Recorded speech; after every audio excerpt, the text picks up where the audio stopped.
Jay Sri Radheshyam and welcome. Namaste Guru Devaya Sarvasiddhi Pradayane Sarvamagala Rupaya Sarvananda Vidyayane. Continuing with the reading of From Gourang to Gaurang Das, a devotional panorama of 5 centuries by Vraj Gopal Das Agarwal. A great book that I have the pleasure of reading for maybe 5th time or 4th time, something like that. So many details, sweet composition that leads to read again and again. In the previous episode 1, we end with the Lila where Raghunath, the Tola friend of Sri Nimai, of Nimai Pandit, Nimai, say that he want to write the biggest book on Nyaya. While Nimai also did some commentaries, Sanskrit commentaries on Nyaya, and his work was beyond limits, was extraordinary.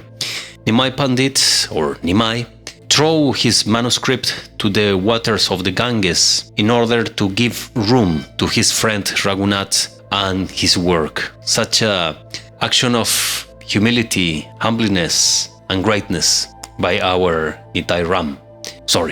Gourang, Nimai. Nimai's fame as a great scholar was rising day by day, but unfortunately, his elder brother and father could not witness it. Vishvarup left home, became an ascetic, and got the name of Shankararanya. Jagannath Mishra, on the other hand, left this material world and entered Nityadam, God's eternal abode. Soon after completing his education, Nimai started his own Tola. He was now known as Nimai Pandit, learned teacher, Pandit.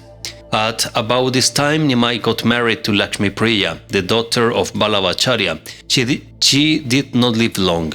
Navadvip, Nadia, was famous as a center of learning, a number of Tolas, a lot of Pandits, and a crowd of pupils. This was the real identity of the city. No scholar could resist the temptation of visiting the place at least once. How could Keshava Kashmir do? He was a great scholar, and his dream was to be a Digvijay, a person who, on the strength of his learning, wants to defeat every scholar in the country, nay, in the world. Keshava indeed was a favorite of Sarasvati, the goddess of learning, and naturally hoped to conquer the Pandits of Navadvip. The Pandits of Navadvip, otherwise so boastful on hearing the name of Keshava, felt nervous and disappeared from the scene. It was our Nimai Pandit who became their savior. He defeated Keshava in controversy. Keshava was not more a proud scholar. He became a humble devotee of Nimai. Jai Nimai, Jai Gaura, Jai Gaura. In the year 1504, Nimai, along with some students, went to eastern Bengal. He was given a warm welcome there as his Vyakaram commentary had already spread his fame. Nimai very secretly and purposefully indeed spread Nam Prem, God's name and love, there. It was there, in eastern Bengal, that for the first time one unknown person, Tapan Mishra, on the basis of his dream, believed and directed him. Tapan Mishra, on the basis of his dream, believed and declared that Nimai Pandit was God. Nimai blessed Tapan and directed him to go to bag and baggage to Kashi. Nimai said, "You will see me there in due course of time." Tapan obeyed him. Nimai at once demonstrated. He clapped and sang Hari Haraya Nama Krishna Jadabaya Nama Gopal Govinda Ram Shri Madhusudan. The scriptures say that this was the first kirtan song sung by Nimai in the toll itself. The students joined Nimai without much difficulty. This is the Adi Kirtan that started the Sankirtan Lila of Sri Gauranga Mahaprabhu was exactly this. And by Shastras, we read that the first kirtan that Sri Gauranga Mahaprabhu sung was this one. Hari Haraye Nama Krishna, Haraye Nama, Krishna Yadavaya Nama, Gopala Govinda Ram Srimadu Sudan. Actually, it was not Mahamantra Hare Krishna, and there is no Mahamantra Hare Krishna in the world, Chaitanya Charitamrita and Chaitanya Bhagavata, in terms of or regarding to Kirtan. This is the most important thing to realize in terms of Sri Gouranga's philosophy. So, Nimai clapped and sang Hari Haraya Nama, Krishna Yadavaya Nama, Gopal Govinda Ram Sri Madhusudan. The scriptures say that this was the first Sankirtan song sung by Nimai in the toll itself. The students joined Nimai without much difficulty. Actually, it was the time when people mostly worshipped the gods and goddesses like Chandi, Mansa, Vasuli, and so on. They were mostly Shaktas, the worshippers of Shakti, the female personification of the divine energy. Vaishnavas, the worshippers of Lord Krishna or his various incarnations like Rama, Nrsimha, Vaman, were few and could be counted on the tips of the fingers. Advaitacharya was perhaps the oldest of the Vaishnavas. They regarded him as their leader and guide in all religious and spiritual matters. Srivas Pandit was also an old person. Nilambar Chakravarti was Sachi's father, and Chandra Shekhar Acharya Ratna, husband of her sister. Comparatively young Vaishnavas were Gadadhar Pandit and Mukund Datta. These were all well-known figures among the Vaishnavas. Kolla Becha. Sridhar Pandit may be mentioned separately. He sold bowls, plates, and various other articles of a plantain tree. It was almost a routine matter for Nimai Pandit to go to his shop, tease him, and haggle in a pleasant manner. Actually, these Vaishnavas felt very insecure and helpless in the presence of the conceited Brahmins, the moneyed Semindars, the bloodshed in the name of pleasing the deities, and above all the Muslim rule. The Vaishnavas therefore felt very happy and elevated when they learned that Nimai had turned a real devotee and began Sankirtan. He now regularly held the Sankirtan in Srivas Angan, the courtyard in the house of Srivas Pandit. The Vaishnavas joined him in the kirtans, which were performed only in the accompaniment of mirdangans and kartals. Before the kirtan began, the door of the house were closed. To the people of Navadvip and the neighbors of Srivas, in particular, this kirtan was a noisy affair. Both Muslims and Hindus felt very disturbed. Nimai and his companions regarded this singing, dancing, and music as the easiest and most pleasing form of God's worship. The others thought it was a new nuisance. Why can't these novices worship their God in a calm and quiet manner? They asked. The people who were, for one reason or the other, against Nimai and his followers approached the Kasi and complained against the kirtan. It should be noticed that it was Hussain Shah's rule in Gaud, Bengal, Gauda, at that time. As his administrative strategy, he had appointed Qasis as law officers and judges all over the state. Chand Chasi, or Chand Kasi, the local ruler of Navadvip, had to take action. His men began to break the mirdangans and snatch away the kartals of the devotees who did kirtan in their houses. The rumors also spread that Hussain Shah's soldiers would be coming soon to arrest Srivas Pandit and others. Nimai was told all about it. He removed the fear of his followers instantly. Addressing the 5-year-old niece of Srivas, he said, "Narayani, utter the name Krishna." She at once began to weep and cry, "Krishna, my Krishna!" It was not less than a magic. Nimai then told the devotees, "You see, this is how I should deal with the Badshah." Nimai's character, charm, words, and actions, all these factors indeed had a magic touch, and his companions, without doubt, now began to believe that their Nimai was God himself. They will now so naturally call him Prabhu, the Lord. For them, he was no more a child of Sachi, not a Pandit. He was but Lord Gourang. For them, he was no more a child of Sachi, not a pandit, he was but Lord Gauranga. Here, parenthesis, we hear the word Prabhu again on the correct context. The word Prabhu is a word used for Nityananda Prabhu, for Gauranga Mahaprabhu, Gauranga Prabhu, for Advaita Prabhu. This Prabhu word is not a word for common devotees or sadhakas like me. That's why in Bengal, the land of Sri Gauranga Mahaprabhu, to the common devotees, you can call them Dada. And it is a word of high esteem to somebody of a male, some male devotee.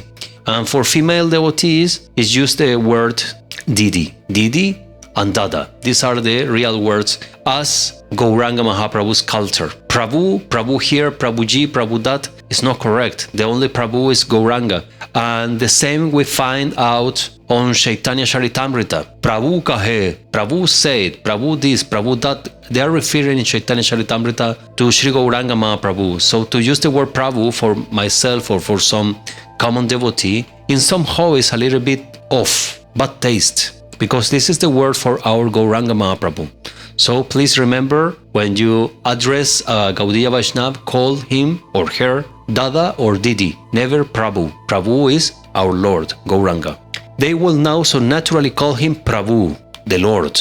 For them, he was no more a child of Sachi, not a pandit. He was but Lord Gauranga. The style of Advaita Charya was altogether different. From time to time, he will, with arms uplifted, express his proud joy, exclaiming, Enechi, Enechi! I have brought him down on the earth. It was not easy for the devotees to understand what the word meant. Enechi, Enechi! On the other hand, Gaurang often referred to Advaita as Narha. In Bengali, this means to move or shake. It was equally mysterious for the companions. The devotees, however, soon deciphered the two expressions. They understood and believed that Advaita Charya shook the royal throne of Lord Krishna and obligated him to come down to earth as Gauranga. Bengali Vaishnavas even now remember Advaita Charya as Gaur Anna Thakur, the reverend seer who brought Gaurang down, and Gaurang as Sitanater Anna Nidhi, the treasure brought by Sita's husband, Advaita. The fame of Lord Gauranga spread far and wide. His followers and devotees were born at different times and in different places of Bengal. Some of them continued to live in their respective places, while others began to feel attracted to their dear Lord, came to and settled at Navadvip. Pundarik Vidyanidhi, Shivanand Sen, Raghav Pandit, Narharidas, Gadadhar Pandit, Haridas Javan, Bakreshwar Pandit, Nityanand were some prominent figures. Haridas was born at Burhan village of the present Khulna district. He was born of Muslim parents, but he was devoted to Lord Krishna. He chanted the Mahamantra Hare Krishna, Krishna Krishna, Hare Hare, Hare Ram, Ram Ram, Hare Hare, so as to complete 3 lakh names of the Lord daily. To Muslim community, he was an infidel. It tried in various ways to dissuade him from being an heretic. He was but adamant. The Muslim then approached the Muslim ruler and persuaded him to chastise Haridas suitably. The ruler, under pressure, had to take action against him. Haridas was to be scourged through the 22 markets of the town till he died. The sentence did not scare Haridas. He boldly replied, "Even if my body is hacked to pieces, I will not give up the name of Hari." Suffice to say, he was lashed and lashed, but the name of Hari did not leave his lips, and he survived. The ruler at last fell at the feet of the saint. Haridas, having lived in different places, arrived at last at Shantipur, near Navadvip. Here he took shelter of Advaita Charya. He regarded the latter as his guide and preceptor. He soon became an ideal follower of Sri Gaurang. Till today, he is very respectfully remembered as Thakur Haridas. Jai Haridas Thakur, Jai Haridas Thakur, Jai Namacharya Haridas Thakur. At about this time, Nityananda appeared on the scene. He was born of Harai Pandit and Padmavati at Ekachakra in Birbhum district. His parents named him Kuber. When he was about 12 years old, an ascetic came to his house and asked his father to give him Kuber as a gift. A negative reply would perhaps have been contrary to the religious norms of the society. The request of the ascetic therefore was granted. Nityananda left home, became an ascetic, and went round the places of pilgrimage across the country. When, at the age of 32, he arrived at Vrindavan, he met Ishvar Puri. The latter read his mind and said, "Your Krishna has revealed himself as Gaurang at Navadvip. Go there." Ishvar Puri ki jai, Nityananda Ram ki jai. This is how Nityananda ran towards Navadvip and met the object of his heart's craving, Gaurang. The scriptures say that Nityananda in the Dvapar Lila was Balaram, the elder brother of Krishna. Here too, he was about 10 years older than Gaurang. Gaurang introduced Nityananda to Sachi and his elder brother. As his elder brother, Sachi indeed felt that her Vishvarup had come back. The Gauriya Vaishnavas, the followers of Sri Gauranga, naturally remember and worship the two together as Nitai Gaura. They hold that a devotee can attain to the lotus feet of Gaurang only when he received the blessings of Nityananda. The example of Das Raghunatha later will illustrate the point. One day Gaurang exclaimed, "Bap Pundarik! Bap Pundarik!" and began to weep. None of those present could understand what it meant. This fortunate celebrity was Pundarik Vidyanidhi of Chakrashala, village in Chittagong. He lived like an affluent person, enjoying all sorts of luxuries. But it was only an appearance. At heart, he was always engrossed in the divine leelas of Krishna. As Mukundat belonged to Chakrashala, he knew Pundarik very well. He once took Gadadhar Pandit to Pundarik when Pundarik came to Navadvip. Looking at the outward lifestyle of Pundarik, Gadadhar felt very sad and disappointed. Mukund read his mind and, to remove his misunderstanding, quickly recited this shlok, a Sanskrit verse from the Bhagavatam 3:2-23. Aho vakiyam stan kalkotam. The gist of the verse: Putna, the female demon Putana, wanted to kill the child Krishna, yet he gave her the honorable position worthy of his mother. Who will not worship such a merciful Lord? No sooner did Mukund recite the verse than Pundarik fell from his bed down to the ground and became unconscious. This opened the eyes of Gadadhar. He now felt guilty and repentant. I have done a great wrong to such a Vaishnav. Appearance is generally very deceptive, he thought. On their way back, Gadadhar told Mukund how he has misunderstood Pundarik. Now, to redress his folly, he decided to become a disciple of Pundarik. Mukund requests Pundarik to initiate Gadadhar. Pundarik felt happy and gave the Krishna Nam to Gadadhar. Now the exclamation, "Bap Pundarik!" In fact, Pundarik in the Dwapar Lila was Vrishabhanu, Radha's father. Calling Pundarik as Bap, father, meant that Gaurang was remembering Vrishabhanu. Indirectly, Gauranga revealed his own identity, making it quite clear that he was Radha. Mukundat had the honor to be a companion of Gaurang since childhood. Both of them studied together in the toll of Gangadas. Mukund had a melodious voice. In music, he excelled even a Gandharva. As a kirtan singer, he was very lovable and an intimate of Gaurang. Still, Gaurang once called him Kar Jatya and expressed his displeasure. When in the company of the Bhaktas, he would be very meek and humble like Kar, straw. When he would join the men of learning, he would be proud and stiff like a jati, stick. This was the reason why Gauranga was displeased, but his displeasure was only temporary. Shivanand Sen belonged to Kancharapara, Kumar Hatta, Halisahar. Raghav Pandit lived at Panihati. More of these two later on. Naraharidas of Shrikan, Bardhaman and Gadadhar Pandit lived with Gourang round the clock.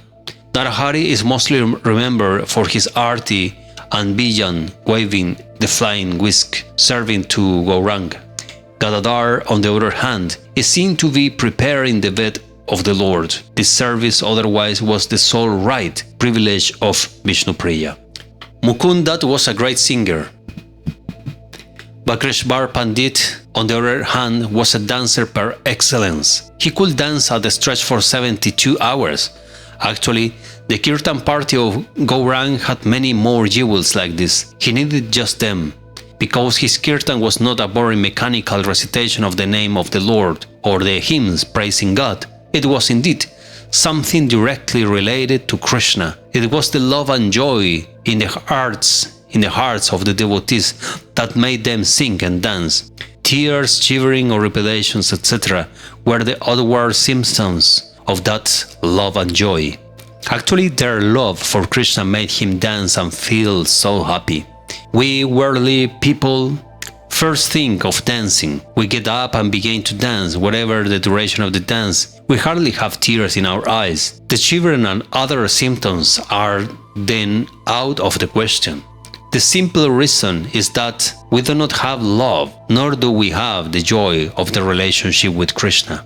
Anyways, it was the dance of Bakreshvar attended by his Prem Bhakti that gave Devanand Pandit an opportunity to turn to Bhakti. Actually, once Bakreshvar came to the house of Devanand, his dance began and Devanand, very careful, kept moving around him. At times when Bakreshvar was on the point of failing, Devan took him in his arms. The very touch of a Vaishnav changed the heart of Devanand. Thus, Gourang, through Bakreshvar, blessed Devanand and redeemed him from the offense he had done to Srivas Pandit. For Gourang, the Kirtan was not only a powerful means of attaining the lotus feet of Krishna, but also a great social doctrine. It was a strong weapon to bring out socialism. Gourang held that a Chandal, a low caste, untouchable person, having Bhakti, Krishna Prem, is undoubtedly far better than a high caste Brahmin without Bhakti. With these objects in mind, Gourang, with no more delay, directed Nityananda and Haridas to begin the Harinam campaign. Both Haridas and Nityananda obeyed Lord Gauranga. They went from door to door and implored each and every one to worship Krishna. The people of Navadvip reacted differently. Some thought, they are ascetic, we don't lose anything if we oblige them. So they thought and uttered Hare Krishna. There were some others who thought that the ascetics had gone mad. They didn't pay any heed to the request and ignored Haridas and Nityananda. Yet there were some others who belonged to the high caste and were conceited. They just laughed and made a fun of the two shabby-looking Babajis.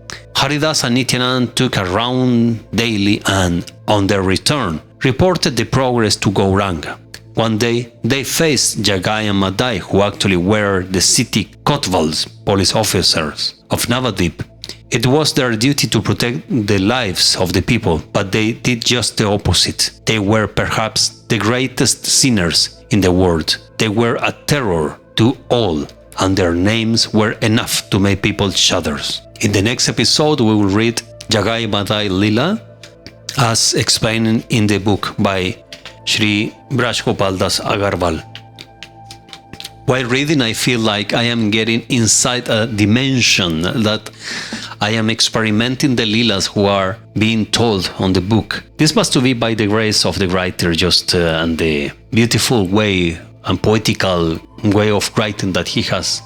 So we are all very blessed to have this opportunity.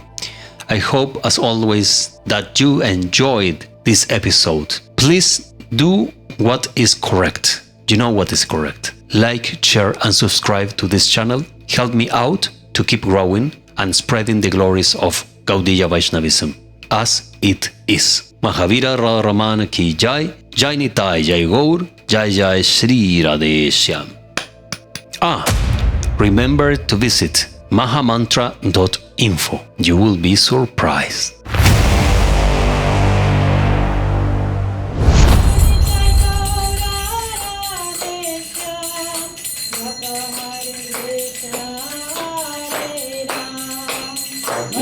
Hare